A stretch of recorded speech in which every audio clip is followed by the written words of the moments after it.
The sun was a merciless hammer over the Wyoming territory, beating down on the cracked earth of our small ranch. Dust was the seasoning on our food, the grit in our teeth, and the haze that blurred the distant mountains. My brother Samuel and I were riding the fence line along the Snake River, a task as endless as the sky above. He was younger by 2 years, but quieter by a lifetime, his eyes always scanning, always seeing things I missed. I was the talker, the planner, the one who believed hard work would eventually carve a decent life out of this unforgiving land. Sam just worked, his silence a steady presence beside my restless ambition. "Another post rotten through," I grumbled, dismounting to inspect the splintered wood. "This land takes everything, Sam, gives back just enough to keep you fighting." He didn't reply, his gaze fixed not on the fence, but on the river. The Snake was running high and fast, swollen with spring melt from the Tetons. Its roar was a constant companion, a deep-throated growl that vibrated in your bones. It was a dangerous, moody neighbor, one you learned to respect. Suddenly, Sam's head tilted. "You hear that?" I listened, hearing only the rush of water and the buzz of a horsefly. "Hear what?" "Something else," he said, his voice low. He swung off his horse, moving closer to the crumbling bank. I followed, annoyed at the interruption but trusting his instincts. He pointed a long, dusty finger downstream. "There!" I squinted, my eyes watering from the glare. At first, I saw nothing but churning brown water and debris. Then, a flash of dark hair. Another, 2 small figures, impossibly small in that torrent, tumbling and fighting against a current that had no mercy. They weren't shouting, their energy was spent on survival. They were native children, and they were drowning.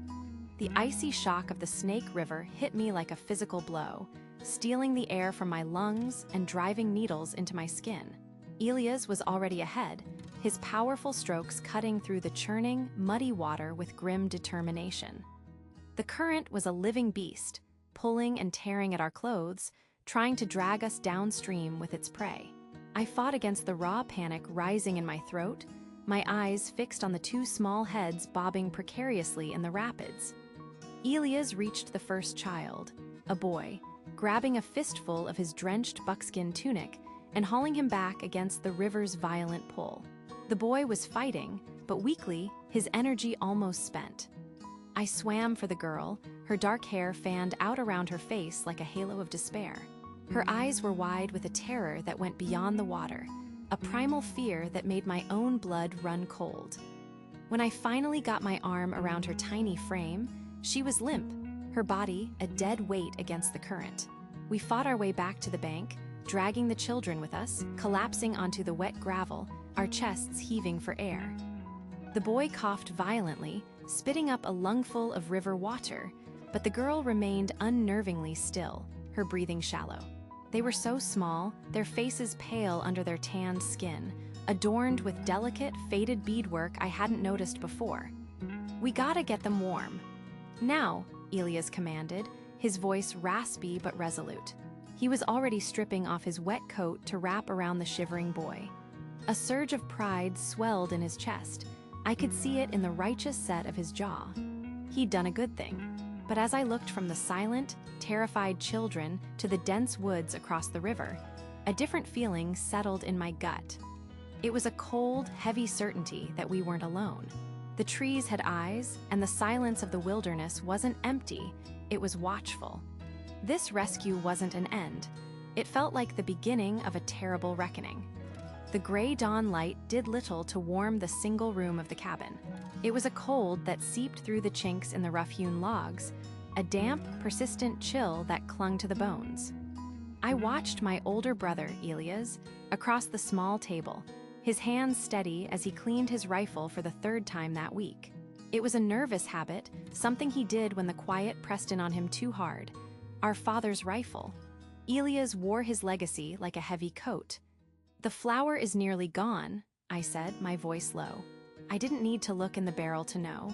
I could feel the lightness of it, the emptiness that was beginning to echo in my own stomach. Elias didn't look up from his work. "We'll manage, Samuel, we always do." His voice was firm, a stone wall against the rising tide of our troubles. pride was Elia's fortress, but I saw the cracks in it. I saw them in the tight set of his jaw, in the way he stared a little too long into the fire at night. The traps were empty again, I pressed gently. Even the squirrels seemed to have vanished. The land feels angry this season. He finally stopped, placing a freshly oiled rag on the table. He looked at me, and for a moment the wall crumbled. I saw the exhaustion, the weight of being the older brother, the provider. "It's just a harsh winter, Sam. We've seen them before. We'll ride out and check the southern fence line by the river. Make sure no stock has wandered off." I nodded, pulling on my worn leather gloves. He was right, it was all we could do. Work. But as we stepped out into the biting wind that swept down from the mountains, I couldn't shake the feeling that the land wasn't just angry. It was waiting. "We're taking them back to the cabin," Elias declared, his voice leaving no room for argument. He carefully lifted the small boy, whose head lolled against his shoulder, a fragile weight. I hesitated, then scooped up the girl, her wet buckskin dress cold against my arms. My gaze kept darting back to the dense tree line, the feeling of unseen eyes a physical pressure on my skin. The trek was grueling. The ground, slick with mud and tangled with roots, fought us every step of the way. With each labored breath, my unease grew into a knot of pure dread. "Elias," I said, my voice low and strained. "This is a mistake. They're people. They can't be far. We should have left them." He didn't even turn. "And let them die of cold? What kind of men does that make us?" He grunted, shifting the boy's weight. "They're just children, Samuel.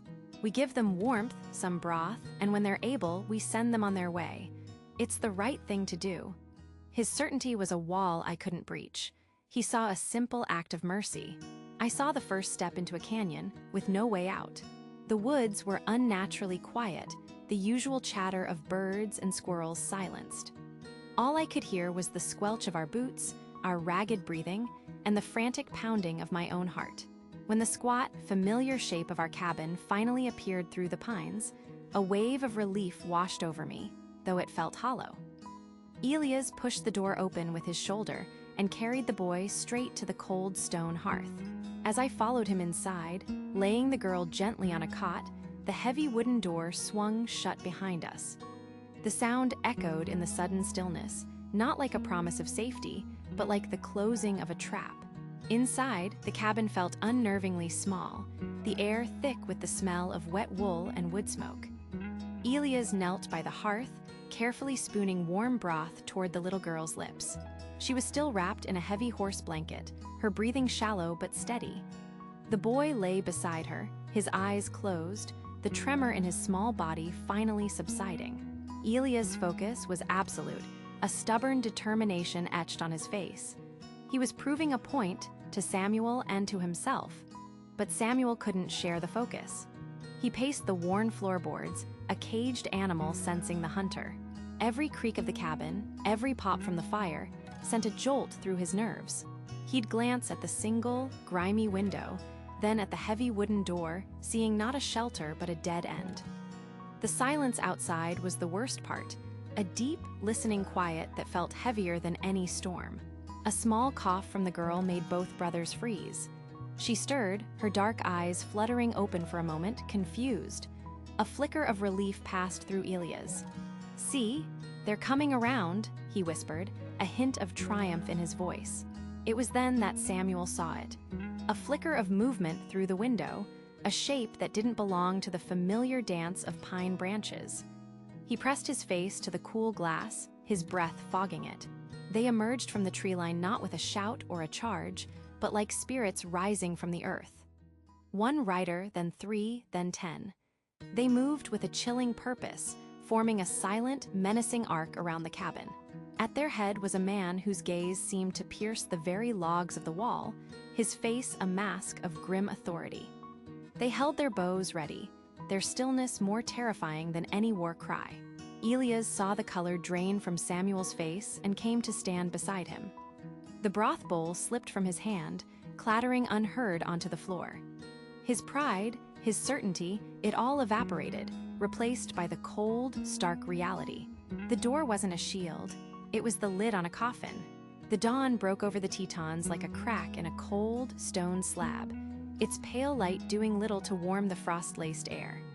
Inside our small, rough-hewn cabin, the smell of weak coffee and wood smoke hung heavy. Elias was already awake, of course, stoking the embers in the stone fireplace. His movements were efficient, rigid, like the man himself. He lived by a code of hard work and harder resolve, a philosophy etched into the lines around his eyes. "Rivers running high," he grunted, not looking up from his task. "That last melt did a number on the banks. We'll need to check the south fence posts before noon." I nodded, pulling on my worn boots. I watched him from the small table, seeing the tension in his shoulders that never truly left. We'd sunk everything into this parcel of land, a gamble that felt more foolish with each passing season.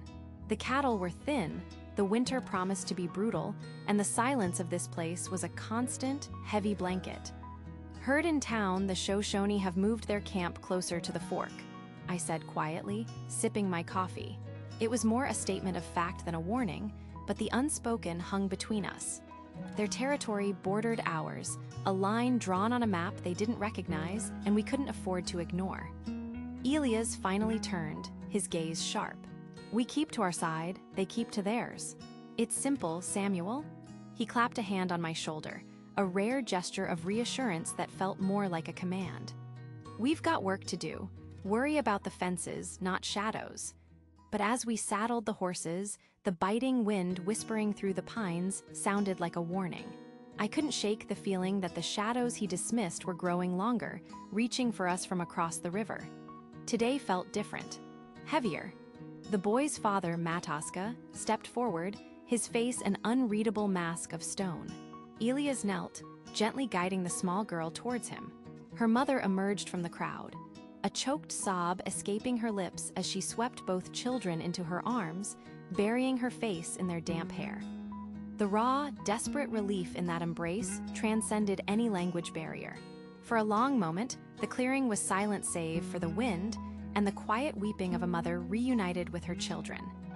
Keem, the stoic leader, watched the scene unfold. He gave a single, sharp nod, not to Elias, but towards the river, a silent acknowledgement of the force they had all contended with that day. Without another word, he turned his horse. One by one, the Shoshone warriors melted back into the dense pine, as silently and swiftly as they had appeared. They left no trace, save for the footprints in the muddy earth and the lingering weight of their presence. Elias and Samuel stood alone on the porch, the cold morning air biting at their skin. The sudden emptiness was more jarring than the crowd had been. Elias finally turned to his brother, his shoulders slumped not just from exhaustion, but from the burden of his own pride. "You knew," Elias said, his voice raspy. "You felt it from the start. I should have listened." Samuel simply nodded, placing a steadying hand on his brother's shoulder. "We're alive, Elias. That's what matters." They walked back inside, the warmth of the cabin a stark contrast to the chill in their bones. The fire was dying, casting long shadows across the room. Staring into the embers, Elias knew their lives on this land had been irrevocably altered. The river was no longer just a boundary of water and rock, but a reminder of a fragile peace, earned not by force, but by a single act of humanity.